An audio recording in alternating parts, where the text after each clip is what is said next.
strong and get healthy. Stretch. Feel great about yourself and have some fun. It's time for you. Fitness is the key to your future. Don't get locked out. Take the challenge. Commit to be fit.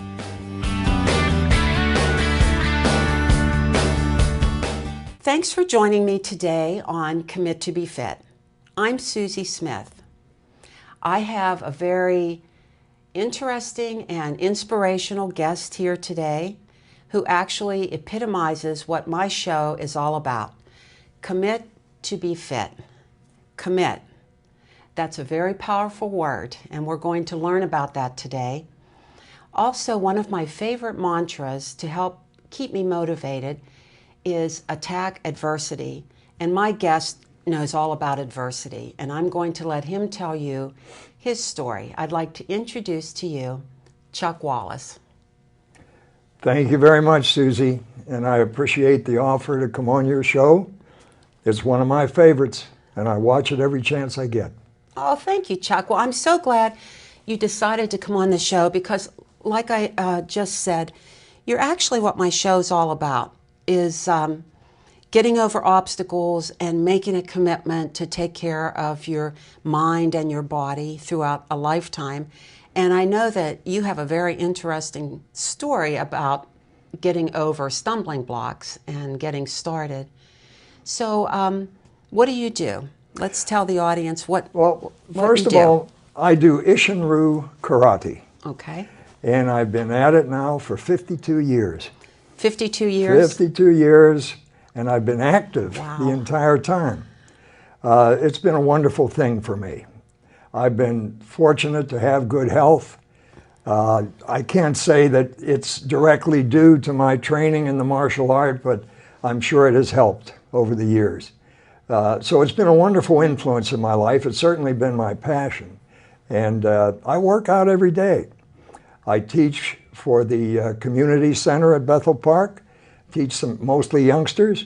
I teach adult advanced students at a karate school in Green Tree, teach some private lessons, and I work out every single day. So every day I'm doing my Isshin-Ryu karate.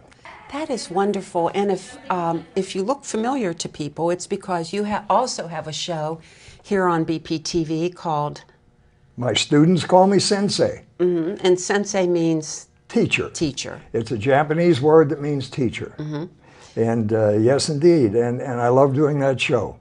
And I watch your show, and it's very interesting, and I love all of the movements that you do, the fluidity. But you don't really have time on your show to tell a lot of the interesting aspects about how you got started. Right. And I know you had a big problem when you were little. I did. Going back to 1950, I was 10 years old. And in 1950, the summer of 1950, in Allegheny County, set a record, not a good record, a record for the most cases of infantile paralysis that Allegheny County has ever seen. And I was one of those statistics. At that time, there were 3 different kinds of polio identified: spinal, bulbar, and a combination of the 2, spino-bulbar. That's the one I had. Oh, so you had the worst. I had the worst. And at that time, spino-bulbar polio was estimated to kill 7 out of 10 children who came down with it and cripple the other 3. So the fact that I made a full recovery over the years, many years, is, I think, right next to being a miracle. And I'm so happy that I've been able to do that. I was very fortunate. I did work hard through the years, but I also feel that there was influence from above that helped me in every way. Always. Right. Yeah, always. Right. Well, so when did you get polio? When you were 10, did you say? When I was 10, it was in the summer of 1950. Once the disease was diagnosed, My doctor sent me to the municipal hospital. Now, only the old timers probably in Pittsburgh have heard of that. It was located where the Pitt Dental School is now, right near the old stadium, Pitt Stadium. It was for communicable diseases only. My parents could not visit me. Oh. I was in the hospital for just short of a month. Only the clergyman, our minister, could come to visit me. For the first 2 weeks, it was touch and go. I was close to death. Very high temperature, there was a thick mucus that formed in the throat. My throat was the main part of my body that was attacked. Polio is a neuromuscular disease. It affects the nerves and the muscles. So the breathing was affected. The right side of my body was more affected than the left side. But I lay close to death for 2 weeks. Oh my gosh. The good news is I didn't die. And Because go ahead. I was going to say in 1950, we didn't have immunizations for polio. The vaccine had not been invented yet. No. Wow. It was not till several years later that it was. I believe 1955 and 56. I think when so. Salk and Sabin came through with their two vaccines. So all they could do was give me penicillin. They had hot packs that they put on my muscles. They worked my muscles every day. Were you able to walk? No.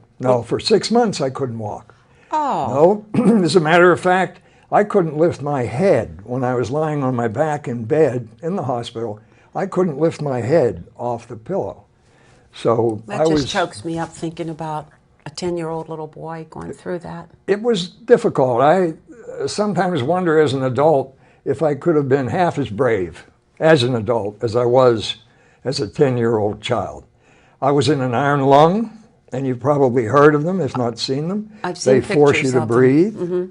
And they had rocking beds, and that had virtually the same result. You'd be in that bed that would rock. The people were wonderful. The medical staff was incredible. And What a rough start. it was. And that is why I wanted you to come on the show today, because I know there are a lot of people out there that need some inspiration. These are tough times. Yes. And they need some inspiration, and they need to know that you can attack adversity and you can go from where you were to, we're going to find out where you are today, but it's just amazing to hear your story. Well, I really didn't set out to become a 9th degree black belt in Isshinryu Karate. But during my growing years, through grade school and high school afterwards, I wanted so badly to play baseball and football. So you couldn't play any I couldn't sports? do it. No, I couldn't do it. I just couldn't keep up with it. By the time I was a senior in high school, I could take gym, but I was way behind the other children.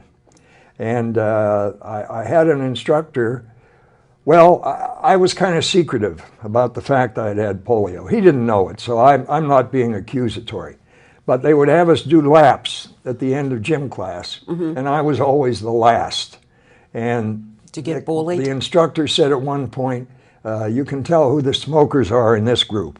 And of course, I wasn't a smoker, and that kind of hurt me. But what hurt me, I seem to have been able to use to drive me forward. And so through those years when I longed for some kind of a physical sport or discipline where I could express myself, that brought me eventually to the art of Isshinryu Karate. And once I found out about Isshinryu Karate, the die was cast. You mean like the first time that you were exposed to it, did you know then, like your first class, could you feel that this was your way out? I did. Your way out of that situation, but your way into fitness. Yes, I really did. As a matter of fact, in 1962, Frank Sinatra made a movie called The Manchurian Candidate. And in that movie, he has a fight with a North Korean spy, and it's a karate fight. And I had never seen any karate prior to that time. And the moves that I observed in that fight with them using their hands and feet and elbows and knees, just inspired me to the point that I said to myself, that's for me. And so I sought it out. I read all the books I could get my hands on. The years went by. I did what I could do from the books, but you can't learn karate from books, just like a lot of other sports and disciplines. So eventually, I went to study under a black belt in Isshinryu, who was in Oakland. I went out and studied with him, and then one day, my father showed me a newspaper clipping about a 10th degree karate master from Okinawa who was coming to the South Hills, Castle Shannon. And he was coming to teach his brand of karate to the local South Hills residents. I signed up the next day, and as they always say, the rest is history. So I studied there under Master Tatsuo Shimabuku from Okinawa. He was there for several months. When he went back to Okinawa, I hooked up with his #1 student, a fellow named William H. Dissel, who, as the years went by, became my best friend, as well as my business partner and my karate instructor. Because you eventually opened up your own studio? We did. Bill Dissel and I did. We opened up a studio on Penn Avenue in downtown Pittsburgh, on the 6th floor of the Elks building. We had the whole 6th floor. At the time, after a few years, we guessed it to be the biggest karate school on the Eastern Seaboard. We had at one point 500 students. That's very inspiring. And just to think that you've been at this religiously for over 50 years. Yes, 52 years, yes. Now that's what commitment is. Yes. That's commitment. And I think one thing I wanted to ask you, you had mentioned before that some of the people in the studies eventually got crippled or had issues when they became adults. Yes. And you didn't. I did not, no. And do you think that's from your constant practice of the Isshinryu karate? I'm glad you mentioned that. Glad you brought that up. It was called post-polio syndrome, and it exists to this day. That after 35 or 40 years, a certain percentage of the people who had polio 35 or 40 years earlier experienced a reoccurrence of symptoms. I had a cousin who was one. She walked with a brace on her leg, and then when the disease came back to haunt her, she was in a wheelchair. So I took part in a study with a combination of the County Health Department and the University of Pittsburgh. They studied prior polio victims, and by the way, because of my karate, I feel, I was their #1 candidate, their #1 testee, as it were. You know, I asked the director of that study, I said, Doctor, the fact that I haven't experienced a reoccurrence, that this post-polio has not affected me, do you think it's because of my karate training all these years? Well, I never expected the answer I got, Susie. He said, actually, he said, Mr. Wallace, at this point, and we're not completed with our study, it would appear that the people who have been the most active since they had polio 35 or 40 years ago seem to be the ones most likely to experience a reoccurrence of the symptoms. Well, you could have knocked me over with a feather. Wow. I just couldn't believe it. Now, from that time, I often wondered about that, that I wasn't doubting what the good doctor said, but I was wondering if the fact that Isshinryu karate is a mind, body, spirit study, and the fact that all three are combined in the everyday practice, and the fact that we work the left side of the body as equally on the right side of the body, perhaps that helped me remain immune from this disease reoccurring. I was thinking when I was reading over your material about the 4 components of fitness, cardio, strength, balance, and flexibility. You incorporate all that into your practice. We do. And that's the whole package. Yes. So you're not just, playing racquetball with one arm, or baseball, on one side or something like that. You're addressing the whole package. I've used that very example only with tennis instead of racquetball. Really? Many times I've used that, and See, I great think minds. so. Yeah, they run in the same channels. That's right. But I know that you have that same, you've got that commitment. And I've talked to my friend Marcy so many times, my best friend, about if we could bottle this up. I've been faithfully working out for 35 years. And it was because I quit smoking. So I had to overcome that addiction. Sure. That was a really hard addiction for me to get rid of. And if we could bottle that, what we have inside, there's something there that keeps you going day after day, and you look forward to it. You can't wait for your workout. You Right. plan everything around it, and you don't feel good if you miss it. I wish we could bottle that up and just give it to people. Well, you've hit on something that I consider very important. I work out in different places. At the karate school in Green Tree, I work out where I teach. I work out at home, but I'm often maybe 3, maybe 4 times a week at the Health and Fitness Club here in Bethel Park. And the other day I was walking in as another gentleman that I know was walking out. Boy, he said, I'm glad that's over.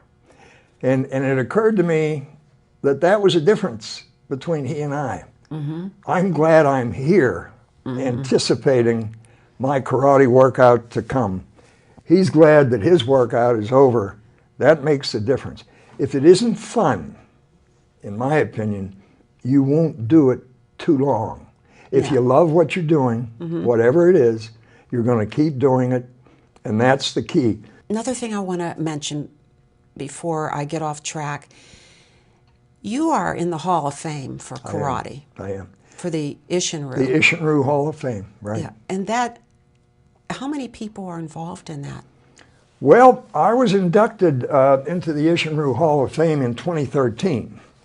I was the 113th member to be inducted.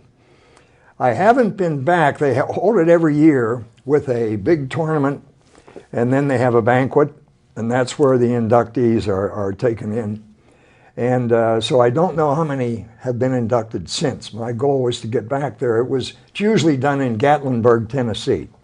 And so my goal was to get back there.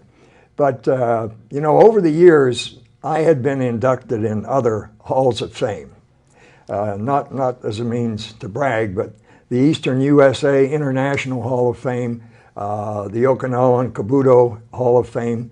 Well, this one, the Isshin-Ryu Hall of Fame, I had not been inducted in, and that was the only one I really wanted in. Oh. And so finally, it happened to me just a few years ago, and somehow I'm glad it happened that way, because I had that to look to all the time. Mm-hmm.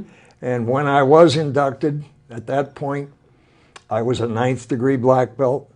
And a lot of the inductees that I've known over the years were inducted as a much younger man. Now, I will say that a program is put out for each inductee banquet. And I used a current picture where I couldn't help but be amused that one of my friends from New York used a picture of his that was 40 years old. No. So he didn't look anything in that picture like he looked that night. He and I were inducted on the same night, but I just thought it was humorous. This is what I look like. And that's the attitude, though. That's the true attitude, because nothing's behind us, nothing's in front of us. We're here. That's it. Right now. This is what we have, and we have to work with. And I think this show is going to inspire some people to, come take your class, or maybe they've been wanting to do something else, as far as a sport, but they're thinking, well, I'm 30 now, or I'm 40. I hear that all the time. I'm going to be 65 soon, and I think you're over 50 because you've been at it for 50 years. I've mentioned many times on my program, so it's no secret, I'm 77, and I feel good. I feel good. And be proud of who you are at whatever age you are. Right. If you're taking care of your body, that's all it's about. It's not about, all the superficial things that we're told that we need. We don't need all those No. things. No. We need to take care of our bodies and our minds. No. And I think the most important thing you said today as we spoke was to be in the present. Mm-hmm. And that's one of the primary lessons of martial arts. You can't do martial arts if you're thinking about a disagreement you had with your spouse, mm-hmm. or if you're worried about a presentation you have to make at work the next day. You need to be 100% present to the moment. And if you are, your art will advance, and you'll advance yourself in that art. Well, I'd like to ask you, I have had several friends over the years that have black belts. Okay. But they were, they had just gotten their black belt. Right. So I didn't realize that there were different degrees of black belts. And you say there are 10 degrees in the Isshin-Ryu? As in most styles. There are 10th degree, and of course, first is the lowest, and 10th is the highest. So there are things that you do along the way that progresses your level? Yes. Okay. But after 3rd degree black belt, there are no specific new things you learn. You focus on learning the things up to that point better. Okay. So you're not getting new information, but you're getting deeper into the skills mm-hmm. and the knowledge that you've achieved up to that point. And that's kind of a nice thing. But you must stay active in Isshin-Ryu. You must stay active. For example, if I retired from Isshin-Ryu, which I couldn't imagine, but I wouldn't be the rank that I have, and I happen to have my certificate here I got from Okinawa. The rank that I have is a living rank. It means I'm practicing. I'm doing the art, and it's a living rank. Isshin-Ryu World Karate Association, that's the name of the organization that my rank is issued through. Okay. By Kichiro Shimabuku, 10th degree black belt on Okinawa. His seal and his signature, and the signature of my instructor, William H. Dissel. Both 10th degree black belts. What would your, if you could say something to people to get them off their couch and get them feeling good about themselves? Because, I feel good about myself when I'm lifting and taking care of myself. If I weren't, I don't think I'd feel that great. Okay. Because a lot of outside influences and the news and everything, it just kind of, it can suck the life out of you. Sure. But if you have a practice, right. So what do we tell people? How do we get these people watching today? How do we get them? Well, my thought would be try different things. Find out what it is that you enjoy. I think of that expression that floats your boat. That's a good one, yeah. Yeah, whatever it is that floats mm-hmm. your boat. And pursue it and mm-hmm. Enjoy it and make it the be-all and end-all, and de-emphasize the results you're going to get. Focus in on the training and the art or the hobby or whatever it is that you can do. Make it physically. Naturally, if you can use more of the body, and if it's a mind-body connection, that's even better. Tai Chi is wonderful. Mm-hmm. Now, Isshin-Ryu Karate is not for everybody, but almost everybody can learn Tai Chi. Tai Chi is terrific because it's low impact. It's great for middle-aged, for even young people, middle-aged, elderly people. Tai Chi is terrific, and there is no shortage of Tai Chi instructors in this South Hills area. There are some good ones. And you were saying earlier about Qi, which is the energy that goes through your body. Yes. So people that don't exercise or they smoke and they sit a lot, I used to be a smoker, so I'm not, putting anybody down because I know how hard it was to quit. But that's been 35 years ago, and, I never look back on that. But, it's just, you have to just one day say that I've had enough. For you, it wasn't your fault. You weren't a smoker. You had polio. Right. But we all have something to overcome. And I think this is just, Tai Chi is wonderful. I like your advice on that. That's a good place for Yes. people. And what do you think about age? Age has nothing to do with No. it, does it? No. So you No. got to get rid of that thought in your head that, I'm 30, I'm 40, I'm 50, whatever you are. Today is the first day of the rest of your life. Yes. And so we start from here. Yes. And you need to be flexible. You need to adapt.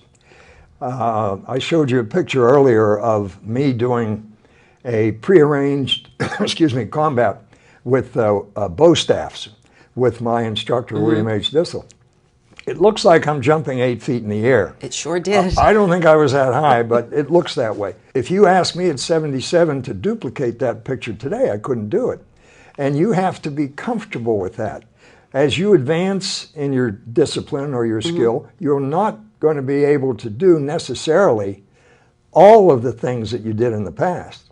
And for me, jumping high is one of them. But there are other things I can do, and I can do them with greater technique. Because although generally a 77-year-old is not as strong as a 27-year-old, my technique has improved and my chi has built, and I'm more capable of using that inner energy to express itself in the art that I love. I know when we had our school in downtown Pittsburgh, we had quite a large enrollment, as I mentioned earlier, but people would come in, and especially kids, and say, well, Mr. Wallace, I want the black belt course, no other course.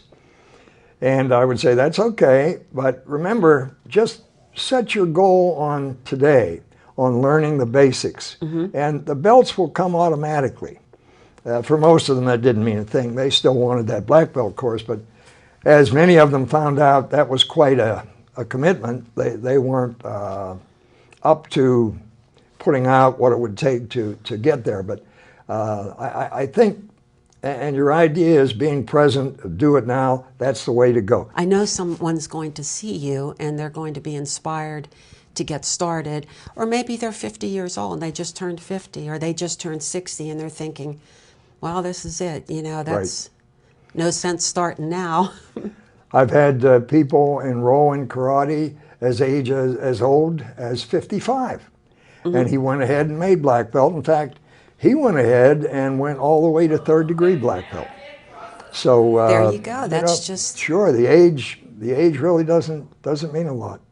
And I've had children at the community center as young as 5. Oh, you work with kids too. I work with kids at the community center, and now that particular little girl is 12 years old, and she's hardly missed a class. If she misses class, I'm worried that she's sick, and she usually turns out to be. So dedication is really a big part of it, but it needs to be something you love, and that's the way it works. Well, Chuck, I think we're just about out of time. And is there anything else you'd like to add before we sign off for the day? Not so much. Maybe just to remind the folks that I do have my own show on BPTV called My Students Call Me Sensei. I've produced 11 episodes so far, and of course the ones that aren't playing currently are on YouTube. And I say keep watching Susie's show, watch my show, and I believe between the two of them, the combination will definitely be a benefit to you. And I thank you for this time. I enjoyed our visit today. Well, thank you so much, Chuck. Thank you. I really enjoyed you being on the show, and that's my pleasure. My pleasure. Great Susan. information. Great information. And I know that somebody watching today is going to benefit from this information. So as we wrap up today, I just want to remind you to take the challenge and commit to be fit.